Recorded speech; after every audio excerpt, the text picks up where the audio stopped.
आज हम बात करेंगे अमेरिकी क्रांति के बारे में। आवाज ठीक आ रही भाई? चलो ठीक।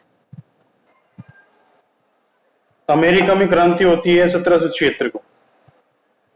और 1776 में जब क्रांति हुई तो सबसे महत्वपूर्ण जो बात है, पहले हमें उसका इतिहास देखना पड़ेगा कि अमेरिका में क्रांति क्यों होती है, ये कौन लोग थे अमेरिका में जो क्रांति कर रहे हैं। और उसके बाद फिर हम देखेंगे कि जो एक तरह से नई स्लेवरी का जो डिस्कोर्स शुरू होता है वहां पर, यानी स्लेवरी का भी एक बड़ा इशू रहता है वहां पर। और फिर इकोनॉमिक डेवलपमेंट के ऊपर देखेंगे हम। तो तीन पोर्शन है हमें देखने के। तो पहला हम देखते हैं कि अमेरिका की जो क्रांति थी वो क्रांति क्यों होती है। कोई बताएगा कि अमेरिका की खोज किसने की थी?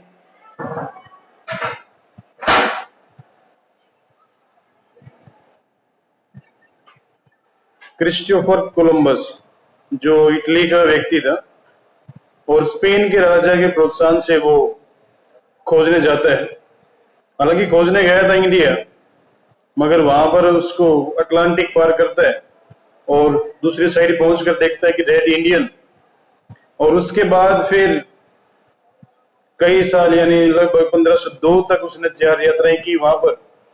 और फिर एक व्यक्ति और था, अमेरिको। अमेरिको ने एक शोध पत्र लिखे इस बारे में और उसने ये कहा कि खासकर जो अमेरिका का नाम है वो अमेरिको के ऊपर पड़ा है। उसके पीछे कहानी ये है कि अमेरिको ने जो नॉर्थ अमेरिका है और साउथ अमेरिका है, इन दोनों देशों का एक तरह से उसने, या जो कॉन्टिनेंट्स है, महाद्वीप है, इनका नामकरण किया था उसने। मतलब अलग अलग बताया था उसने। ये वो इलाके थे जिनसे यूरोप के देश, और एक तरह से हम ये कह सकते हैं कि यूरोप के देश नहीं जानते थे, न एशियाई देश जानते थे इनके बारे में। तो एक तरह से नई दुनिया के बारे में उसने एक तरह से जानकारी दी। तो उसके नाम पर फिर इन देशों का नाम अमेरिका पड़ा। उसको न्यू वर्ल्ड कहता है, अमेरिको, इन दोनों महाद्वीपों को। तो मगर ये निसंदेह हम कह सकते हैं कि क्रिस्टोफर कोलंबस था, 13 अक्टूबर को वहां पहुंचता है।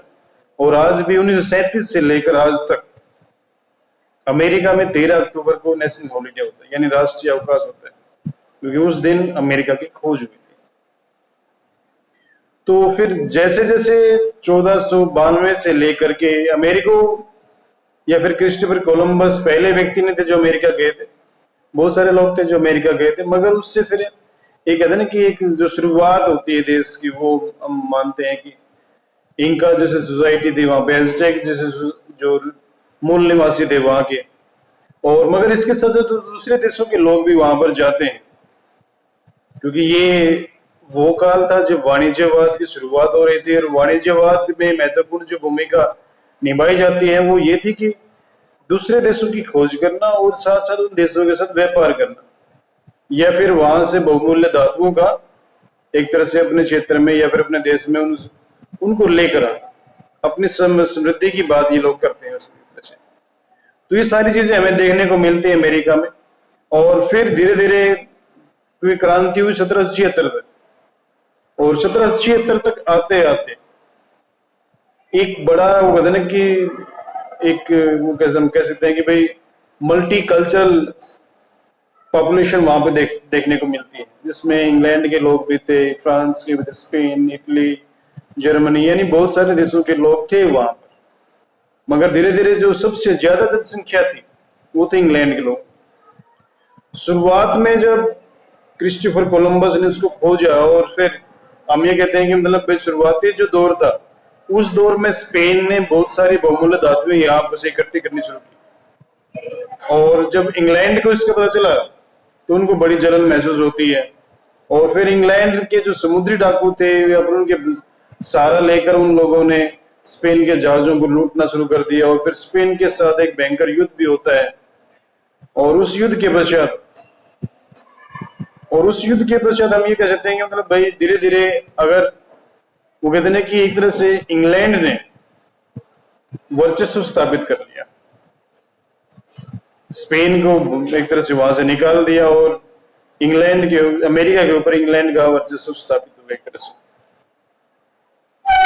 तो एक तरह से जो हम देखते हैं कि जब क्रांति होती है, उस क्रांति से पहले की जो घटनाएं हैं वो घटनाएं इस प्रकार से दिखाई पड़ती है कि अमेरिका में वो कहते हैं ना कि जो सिस्टम था वो डिफरेंट था बाकी जो दूसरी कॉलोनीज थी, यानी जो दूसरे उपनिवेशवादी देश थे, या फिर हम कह सकते हैं जो एशियाई या अफ्रीका के जो देश थे, वहां के मुकाबले अमेरिका का जो व्यवस्था थी, अमेरिका में जो लोग रहने वाले लोग थे उनकी व्यवस्था वो डिफरेंट थी। और यही कारण है कि मतलब अमेरिका में जो क्रांति होती है वो क्रांति जो बाकी जो दूसरे देश थे उनसे बिल्कुल डिफरेंट थे। डिफरेंट का सेंस ये है कि जैसे भारत की बात कर लें या अफ्रीका के देशों की बात कर लें या फिर चीन की बात कर लें, तो यहाँ पर अत्यधिक शोषण की भावना है दिखाई पड़ती एक तरह से। यानी देश के जो आर्थिक संसाधन थे, चाहे वो भारत के थे, अफ्रीका के थे, एशिया के थे, चीन के थे, उनका अत्यधिक दोहन होता है एक तरह से उन देशों के साथ। तो ये चीज हमें देखने को मिलती है वहां पर। और फिर हम बात करते हैं कि धीरे धीरे एक तरह से कि कैसे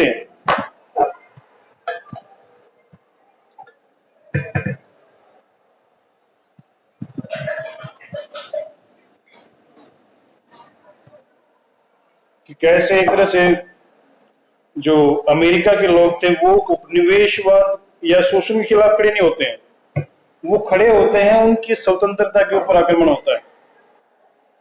या फिर हम कह सकते हैं कि भाई उनकी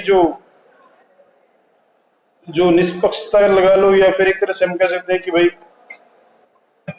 उन देशों की जो व्यक्तिगत सोच थी कि हम गुलाम नहीं है, हम एक तरह से जिस तरह से इंग्लैंड के लोग हैं स्वतंत्र, वैसे ही हम भी स्वतंत्र हैं। हमें किसी युद्ध के द्वारा एक तरह से विजित नहीं किया गया है, और हम भी इंग्लैंड के ही लोग हैं मूल रूप से। जैसे हमने पहले बात की थी 90% के करीब लोग अमेरिका में उस समय इंग्लैंड के लोग थे। तो ये जो घटनाएं थी, यानी एक तरह से हम कह सकते हैं कि जो उनका स्वाभिमान की जो भावना थी वो ज्यादा बलवती थी, और उसकी वजह से हमें वो देखने को मिलता है कि भाई अमेरिका में क्रांति होती है।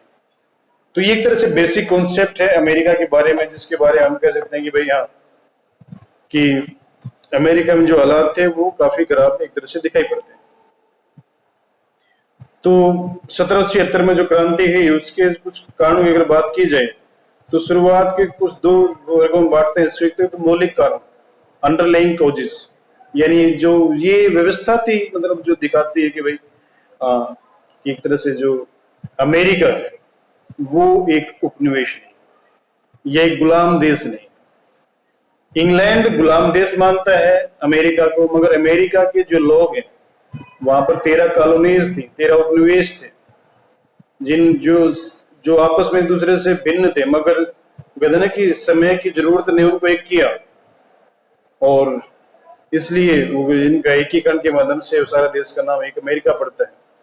तो सबसे पहले तो हम ये कह सकते हैं स्वतंत्रता की जो प्रेम की स्वतंत्रता जो भावना थी वो हमें दिखाई पड़ती है, क्योंकि जैसी कंडीशन इंग्लैंड में थी वैसी ही लोगों की कंडीशन थी। और शुरुआत से अगर हम देखें तो इंग्लैंड ने धीरे धीरे इनके ऊपर कभी कठोर पाबंदियां नहीं लगाई, जैसी कठोर पाबंदियां हमें दूसरे देशों की या फिर दूसरे देशों के एक तरह से उदाहरण के रूप में हमें देखने को मिलती है। एक तरह से हम कह सकते हैं कि भाई ये जो एक तरह से हम जो कह सकते हैं कि भाई एक नई व्यवस्था थी, और यही नई व्यवस्था कहती है कि अमेरिका के लोग स्वतंत्र रहेंगे। तो वो किसी भी प्रकार की यानी धार्मिक सहिष्णुता की भावना वहां पर देखने को मिलती है। जो विभिन्न देशों के लोग मूल रूप से वहां पर रहते हैं उनके बीच में एक अलग प्रकार की संस्कृति दिखाई पड़ती है, विविधता में एकता की बात वहां पर दिखाई पड़ती है। और इंग्लैंड कहता है कि नहीं तुम हमारे गुलाम हो, तो फिर उनकी स्वतंत्रता की जो भावना है उसको ठेस पहुंचती है। फिर इंग्लैंड के जो लोग थे उनका अमेरिका के प्रति कोई प्रेम भाव नहीं था। और दूसरी बात यह थी कि जो अमेरिका में जो लोग पैदा हो रहे थे, मतलब फर्स्ट जनरेशन के बाद जो एक तरह से माइग्रेटेड हुए थे इंग्लैंड या फिर दूसरे देशों से अमेरिका में, उनके जो बच्चे आ रहे थे उनमें कोई वो इंग्लैंड के प्रति भावना की एक तरह से प्रेम भाव की भावना नहीं थी। क्योंकि इंग्लैंड के लोग जो अमेरिका में आकर बसे थे, अधिकतर लोग वो थे जो इंग्लैंड में अपराध करने के बाद जिनको सजा मिली थी, और मगर सजा के लिए इंग्लैंड में उनको रखा जाएगा तो उनको खाना पाने का भी, खाने पीने का भी एक तरह से व्यवस्था करनी पड़ेगी, खर्चा होगा। तो इसलिए उन लोगों ने इनको अमेरिका माइग्रेट कर दिया, अमेरिका में छोड़ दिया। अगर ये कुछ कर गए तो अमेरिका इंग्लैंड का भला होगा, अगर नहीं करा तो फिर भाई जो इन्होंने अपराध किया उसकी सजा मिल जाएगी इनको। तो जो एक तरह से वो कहते हैं ना कि निकालने वाली भावना थी। और इसके साथ साथ फिर हम कह सकते हैं कि जो इंग्लैंड के जो लोग थे वो इनको एज ए कॉलोनी ट्रीट करते थे, यानी अपने में अपना भाईचारे की भावना से नहीं बल्कि अपने गुलाम की भावना से इनको ट्रीट करते थे। और यही कारण था कि हम कह सकते हैं कि भाई अमेरिका के लोगों ने एक नया जीवन अपनाया और जो नई संस्कृति अपनाई उस संस्कृति में वहां पर इंग्लैंड के लिए प्रेम भाव की गुंजाइश कम दिखाई पड़ती है। और जब हम इंग्लैंड की बात करते हैं तो एक तरह से हालांकि स्पेन के युद्ध के पश्चात एक तरह से हम कह सकते हैं कि भाई बहुत सारे कानून इंग्लैंड के सॉरी अमेरिका के ऊपर लागने की कोशिश की, जैसे 1651 की बात हम करते हैं जिसमें ये कहा गया कि इंग्लैंड अंग्रेजी जो माल के लिए जो भी जहाज यूज किए जाएंगे व्यापार के लिए उसके लिए सिर्फ अंग्रेजी जहाज ही होंगे, किसी दूसरे देश के जहाजों किराए पे नहीं ले सकते हैं। और इसी तरह से बहुत से उपनिवेशों से ऊनी माल बाहर ले जाना बंद कर दिया। और शराब की जो एक तरह से हम कह सकते हैं कि भाई शराब का जो व्यापार था वो बंद कर दिया, जो फ्रांस से ज्यादा होता था अमेरिका का। तो एक तरह से हम देखते हैं कि बहुत सारे प्रतिबंध लगाते हैं जिसके बारे में अमेरिका लोग कहते हैं कि जब आप हमारे शासक हो ही नहीं तो हमारे ऊपर प्रतिबंध लगाने का आपको कोई अधिकार भी नहीं है। तो ये सारी बातें होती है वहां पर। और फिर हम ये कहते हैं कि दोषपूर्ण शासन प्रणाली थी, हालांकि कहने के लिए नाम मात्र के लिए एक गवर्नर था, फिर उसकी एक तरह से कार्य परिषद मंत्री परिषद थी और एक विधायक मंडल था, विधायिका थी, जिसमें से जो गवर्नर और उसकी मंत्री परिषद की नियुक्ति ब्रिटेन के महाराज के द्वारा होती थी और जो विधायिका थी उसकी सदस्यों का चुनाव इंग्लैंड के लोग करते थे। तो आपस में टकराव की भूमिका हमेशा रहती थी। किसी विधेयक को एक तरह से जो विधायिका पास करती है उसको एक तरह से वीटो कर देता गवर्नर, और फिर विधायिका गवर्नर की सैलरी पेंशन वन सब बंद कर देती। यानी टकराव का माहौल रहता है, जिससे हम कह सकते हैं कि सुशासन की स्थापना यहाँ पर देखने को नहीं मिलती है। तो ये भी एक अहम काम निभाती है जिसके हम कह सकते हैं कि मतलब भाई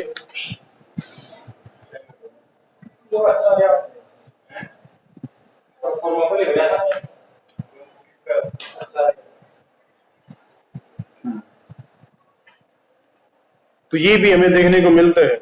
इंग्लैंड की सरकार फिर उपनिवेशों में हस्तक्षेप भी कम करती है, ये भी एक रीजन रहता है क्योंकि शुरुआत में उन्होंने हस्तक्षेप नहीं किया, मगर 1750 के बाद अचानक से वो कहते हैं कि बहुत सारा हस्तक्षेप ब्रिटेन की सरकार करना शुरू कर दी। लगता है कि हाँ अब तक जो ब्रिटेन के अमेरिका लोग मानते थे कि हाँ हम एक तरह से स्वतंत्र हैं, मगर अब वो माना जाने लगा कि हाँ अब तुम्हारे ऊपर एक तरह से जबरदस्ती का शासन इंग्लैंड के द्वारा स्थापित किया जा रहा है। तो फिर धीरे धीरे हम कह सकते हैं कि बौद्धिक चेतना का विकास होता है और 1704 में बोस्टन से पहला बोस्टन न्यूज लेटर पहला समाचार पत्र प्रकाशित होता है। 1719 में अमेरिकन मर्करी और 1725 में न्यूयॉर्क गजट। और इसमें जो सबसे महत्वपूर्ण जो भूमिका एक तरह से जो न्यूज़पेपरों के माध्यम से जो जिसने दिखाई वो था थॉमस पेन। उसने कॉमन सेंस की उसकी पूरी रीडिंग निकलती है, यानी अखबारों में वो बार बार प्रिंट होती है भागों के रूप में, और उसने कहते हैं कि अमेरिका के लोगों को झिझकोर के रख दिया।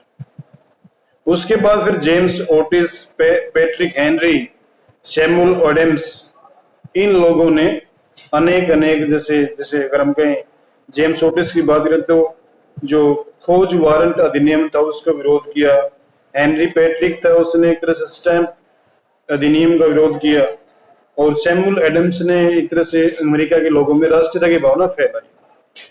फिर बड़े बड़े पदों पर अंग्रेजों की नियुक्ति होती है, वो भी एक तरह से इनके लिए वो कहते हैं कि दुविधा का एक प्रश्न था, क्योंकि महत्वपूर्ण बात यह है कि भाई जब आप किसी दूसरे देश में शासन कर रहे हैं वहां के लोगों के ऊपर अपने आदमी को थोपोगे या फिर उनका एक तरह से शासन के अंदर स्थानीय लोगों के शासन के अंदर एक तरह से अगर सहभागिता नहीं होगी तो फिर उससे समस्या होगी। तो यही रीजन बनता है कि बहुत सारे लोग यानी बड़े बड़े जो पद थे, जो गवर्नर या दूसरे जो मंत्री परिषद के जो भी पद थे, वहां पर अधिकतर गवर्नर अंग्रेज होते थे, और वो फिर एक तरह से अमेरिका के लोगों के साथ सहानुभूति का बर्ताव करते थे, जिससे एक टकराव का माहौल बनता है। और फिर 1757 से लेकर 1763 तक यूरोप में सप्तवर्षीय युद्ध चलता है इंग्लैंड और एक तरह से फ्रांस के बीच में। और इस युद्ध से हालांकि इंग्लैंड जीत जाता है, मगर जीतने के बावजूद भी उसके बहुत सारे रिसोर्सेज खत्म हो जाते हैं, आर्थिक नुकसान उसको झेलना पड़ता है। और उस आर्थिक नुकसान में फिर ये होता है कि भाई हाँ, पैसा भी निकालना कहीं न कहीं से, तो फिर वो कंट्रोल करना शुरू करते हैं। अब तक अमेरिका के ऊपर उन्होंने ऐसा कंट्रोल नहीं स्थापित किया था, मगर अब समय की जरूरत पड़ती है तो वो फिर अमेरिका की तरफ ध्यान देना शुरू करते हैं, और फिर अमेरिका के ऊपर यानी आर्थिक मुनाफा कमाने के लिए वहां के रिसोर्सेज को अपने हित के लिए एक तरह से वो तैयार करने की बात करते हैं। तो ये फिर हमें देखने को मिलता है कि भाई हाँ, इससे भी एक समस्या आती है। और फिर जो राजनीतिक लेखक थे उनके विचारों का प्रभाव पड़ता है, जैसे थॉमस पेन के बारे में भी हमने बात की, वोल्टेयर के भी प्रभाव पड़ता है यहाँ पर। हालांकि वोल्टेयर का प्रभाव हमने एक तरह से फ्रांसीसी क्रांति में देखा था, मगर जो बुद्धिजीवी वर्ग था, जब उसकी लेखनी कलमबद्ध होती है तो फिर वो उसका प्रचार होता है। और फिर ये बात भी एक तरह से वोल्टेयर की जो बात थी वो भी वहां पहुंचती है अमेरिका में। और इसके साथ मोस्टेग्यू की जो जो पावर्स का जो सेपरेशन था, यानी शक्तियों का जो एक तरह से वो जो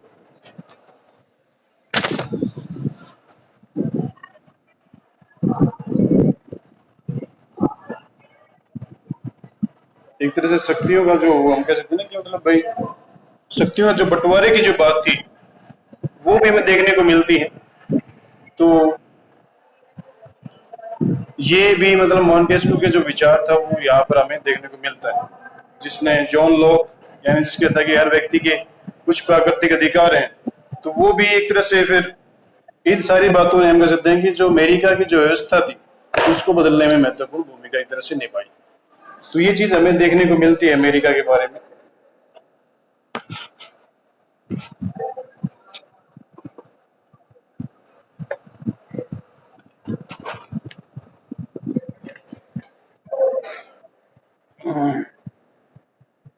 तो इस प्रकार से हम कह सकते हैं कि भाई बहुत सारे ऐसे एक तरह से राजनीतिक विचारक थे जिन्होंने अमेरिका की जो समस्याएं थी उनको समाधान करने की कोशिश, या फिर एक तरह से अमेरिका की समस्याओं के बारे में उनके लोगों को बताया। और फिर धीरे धीरे फिर ये था कि भाई जागरूकता फैली, और उस जागरूकता ने इंग्लैंड के लोगों को इंग्लैंड के खिलाफ एक तरह से अमेरिका को खड़ा कर दिया। तात्कालिक कारक की अगर हम बात करते हैं तो 1763 के बाद जब हम देखते हैं ना कि ग्रैनविले एक तरह से इंग्लैंड का प्रधानमंत्री था, और इतिहास का ट्रेवलिन कहता है कि ग्रैनविले ने जब अमेरिका से जो डाक आती थी उनको पढ़ना शुरू किया तो उसने अमेरिका को खो दिया। इससे पहले की अगर हम बात करें तो इससे पहले की जो व्यवस्था थी उसमें जो अमेरिका से जो डाक आती थी, चिट्ठियां आती थी गवर्नर या उसकी मंत्री परिषद की, उन चिट्ठियों को भी खोला नहीं जाता था।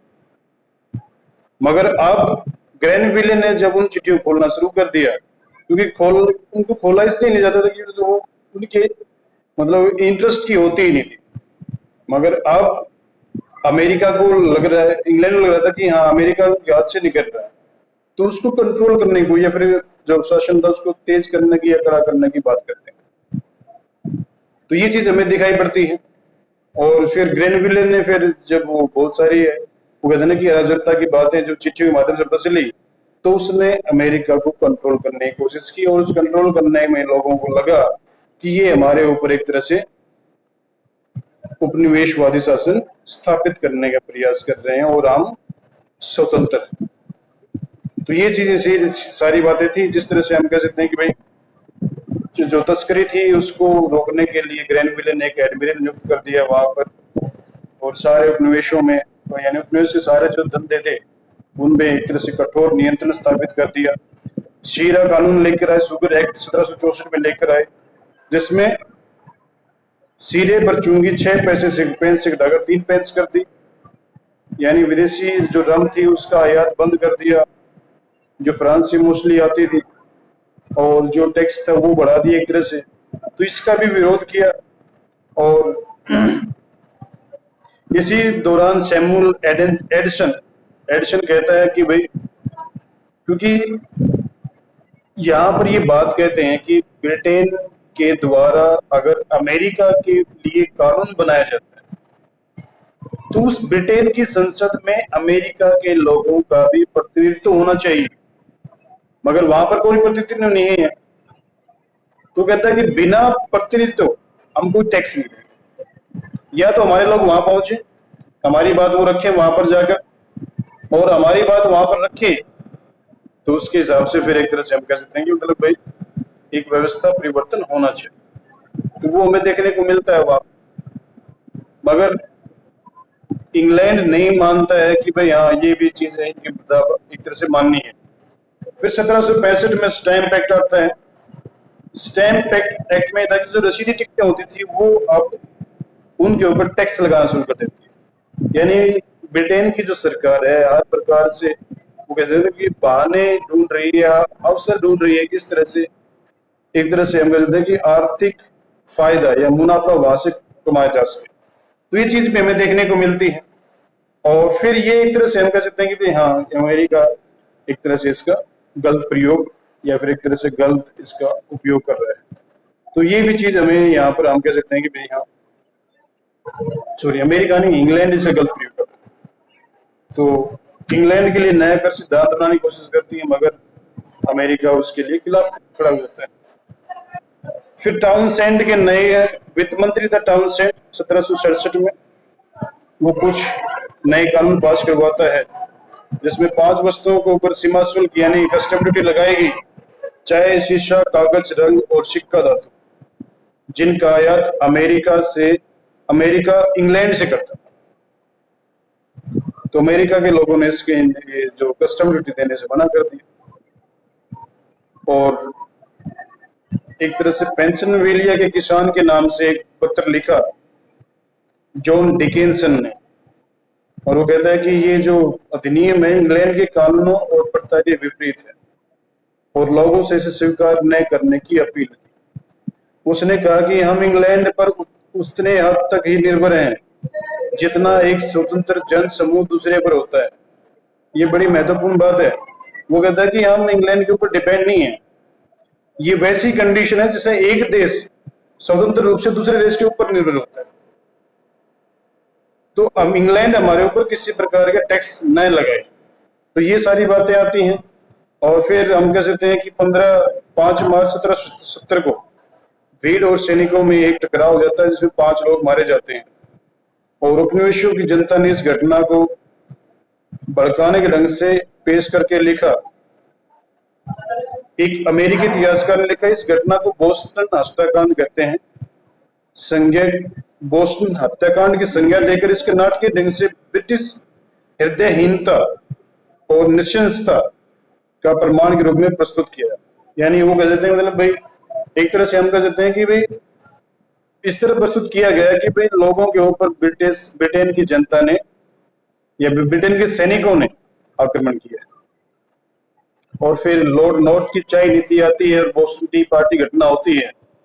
ये है 1773 के बीच, 1770 से लेकर 73 तक कोई सी महत्वपूर्ण घटना नहीं होती है।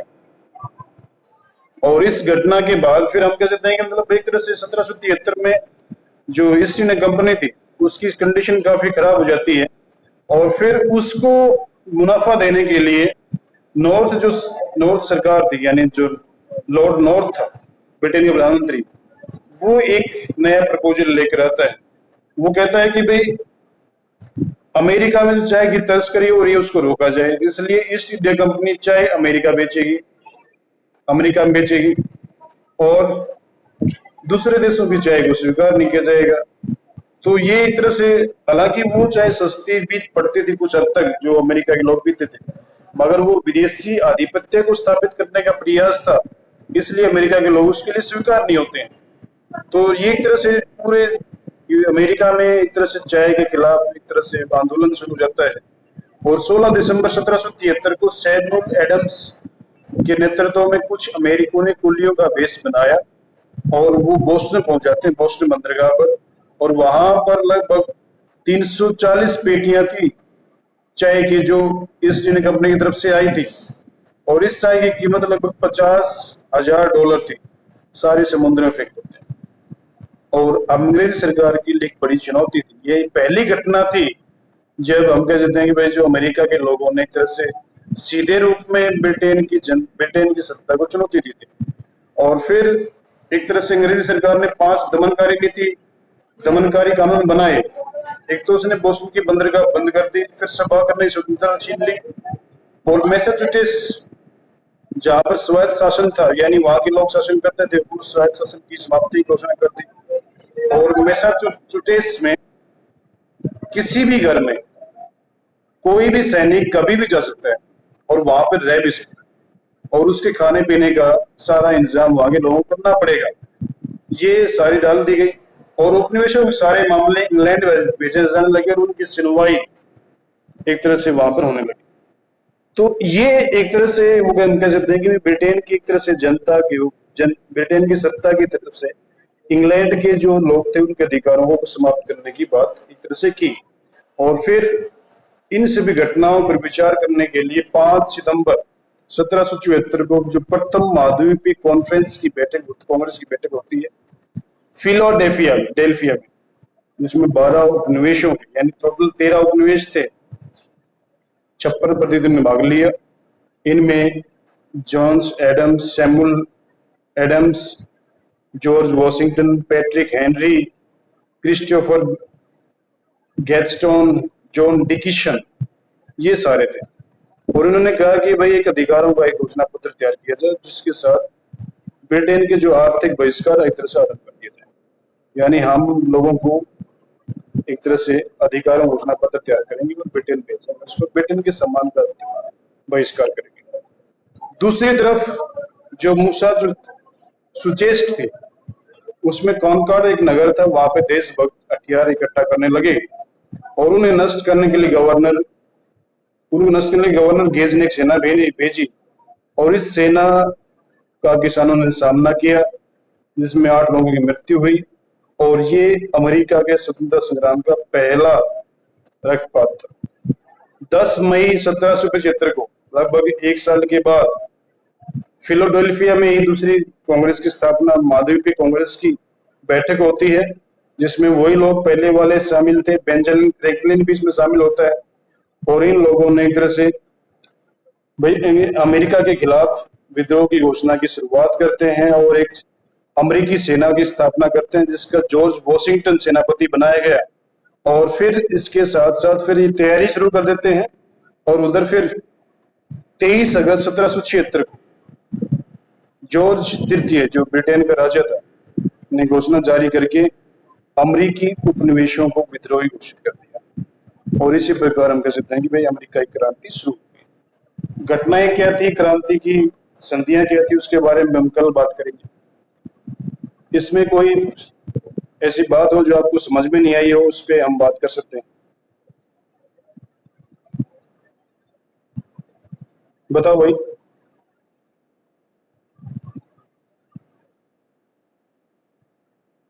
आ गया सारा समझ में?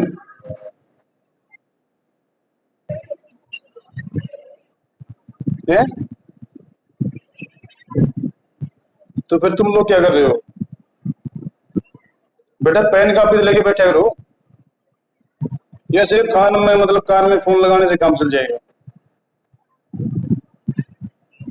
हम्म?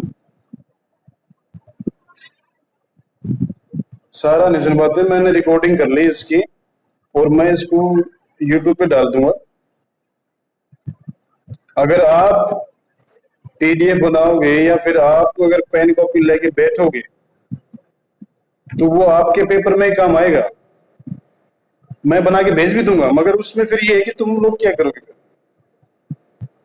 बेटा पढ़ाई तो आप लोगों को करनी है ना, बाकी भेज दूंगा, मगर ये है कि आगे से अपना पेन कॉपी लेके बैठो, और जो मेन पॉइंट्स है उसको नोट करते जाओ।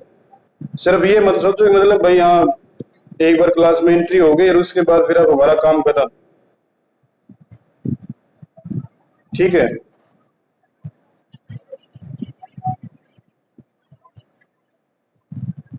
तो इसीलिए बेटा मैं रिकॉर्डिंग करता हूँ, तो कोई पॉइंट छूट जाए तो आप बाद में उसको लिख लो। और यूट्यूब पे सारी रिकॉर्डिंग रहती हैं, तो आप बिना उसके देख सकते हो उसको, बिना पैसे खर्च के।